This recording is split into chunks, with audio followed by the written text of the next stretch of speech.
সম্মানিত হযরতগণ, আপনারা হয়তো অনেকেই জানেন বা অনেকের দিলের ভিতরে এই চিন্তা চেতনা হয় যে এই জগৎটা অনেক খাতরনাক একটা জগৎ, অথবা এই জগতে কাজ করতে হলে অনেক বিপদ আপদ, তার উপরে অনেক বড় ঝড় আসে।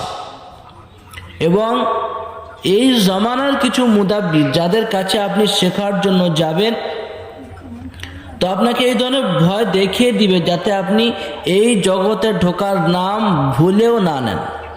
কারণ কি, তারা এমনও বলে যে এই জগৎটা এমন ভয়ের, এমন খাতারনাক, নিজে ধ্বংস হবে, পরিবার ধ্বংস হবে, সাধন শোধনের অনেক ব্যাপার রয়েছে।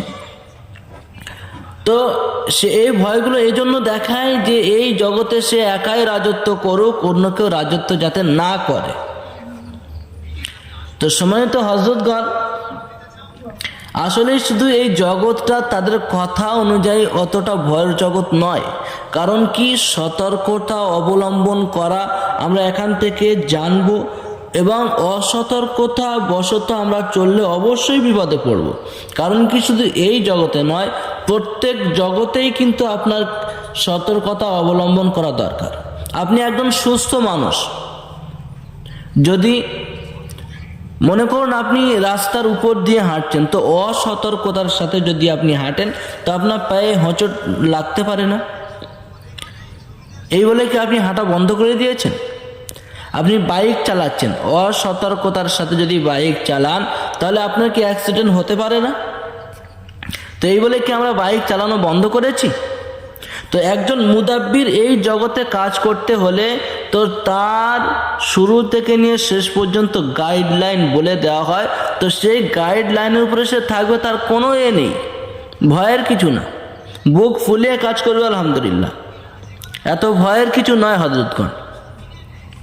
তাহলে একটা জিনিস আমাদেরকে জানতে হবে যে যখন আমরা ওই সমস্ত দায়মি হেসারের ভিতরে থাকব, তো মহান রব্বুল আলামিনের পক্ষ থেকে একজন নিরাপত্তা রক্ষী হিসাবে একজন ফেরেশতা আমার পিছনে কিন্তু কি করা হবে, নিযুক্ত করে দেওয়া হবে।